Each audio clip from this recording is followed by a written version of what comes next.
മീൻ പൊള്ളിക്കുന്നതിന് ഞാൻ ഇഞ്ചി, വെളുത്തുള്ളി, പച്ചക്കുരുമുളക്, മുളക് പൊടി, മഞ്ഞൾപ്പൊടി, പെരിഞ്ചീരകം, ഉപ്പ് ഇതൊക്കെ ഇട്ട് കൊടുത്തൊന്ന് പേസ്റ്റാക്കി എടുക്കുന്നുണ്ട്. ഇനി മുളക് പൊടിക്ക് പകരം പച്ചമുളക് ചേർത്താലും മതി. അതിലേക്ക് ഞാൻ കുറച്ച് വിനാഗിരി ചേർത്ത് കൊടുക്കുന്നുണ്ട്. വിനാഗിരി ഇല്ലെങ്കിൽ ചെറുനാരങ്ങയുടെ നീരായാലും മതി. അത് നന്നായിട്ടൊന്ന് മിക്സ് ചെയ്തെടുക്കണം. പിന്നെ ഇതേപോലെ മീൻ ക്ലീൻ ചെയ്യുന്ന വീഡിയോ ഞാൻ ഇട്ടിട്ടുണ്ട്, അതിൻ്റെ ലിങ്ക് താഴെ കൊടുക്കാം. അപ്പോൾ വരഞ്ഞു വെച്ച മീനിൻ്റെ എല്ലാ ഭാഗത്തും മസാലയൊക്കെ നന്നായിട്ട് തേച്ച് കൊടുക്കാം. പിന്നെ മസാലയിൽ വെളിച്ചെണ്ണ ചേർത്ത് കൊടുക്കണമെങ്കിൽ ചേർത്ത് കൊടുക്കാം. ഞാനതിൽ ചേർത്തിട്ടില്ല. കുറച്ച് മഞ്ഞൾപ്പൊടിയുടെ കുറവുണ്ട്, കുറച്ചുകൂടി മഞ്ഞൾപ്പൊടി വേണ്ടതായിരുന്നു. ഇനി മീൻ പൊള്ളിച്ചെടുക്കുന്നതിന് ഒരു പരന്ന ചട്ടി വെച്ച് കൊടുക്കുക. അതിൻ്റെ മുകളിൽ വാഴയില വെച്ചിട്ട് മീനൊക്കെ ഇങ്ങനെ നിരത്തി വെച്ച് കൊടുക്കുക. ബാക്കി വന്ന മസാല അതിൻ്റെ മുകളിൽ തേച്ച് കൊടുക്കുക. എന്നിട്ട് തൂങ്ങിക്കിടക്കണ വാഴയിലേക്ക് അതിൻ്റെ മുകളിൽ മടക്കി വെക്കുക.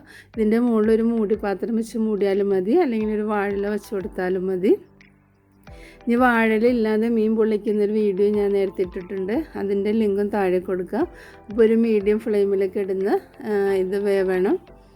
അപ്പോൾ മീനൊക്കെ നന്നായിട്ട് വെന്ത് വന്നിട്ടുണ്ട്, മുകൾ ഭാഗം നന്നായിട്ട് മുരിഞ്ഞ് വന്നിട്ടുണ്ട്.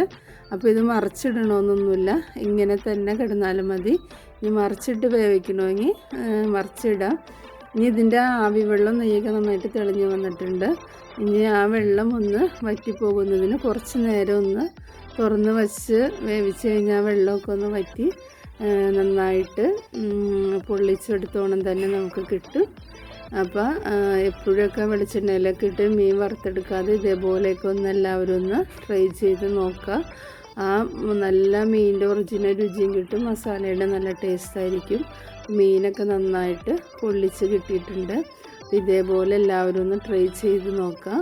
എൻ്റെ വീഡിയോ ഒന്ന് സബ്സ്ക്രൈബ് ചെയ്തിട്ടില്ലെങ്കിൽ സബ്സ്ക്രൈബ് ചെയ്യുക, ലൈക്ക് ചെയ്യുക, ഷെയർ ചെയ്യുക.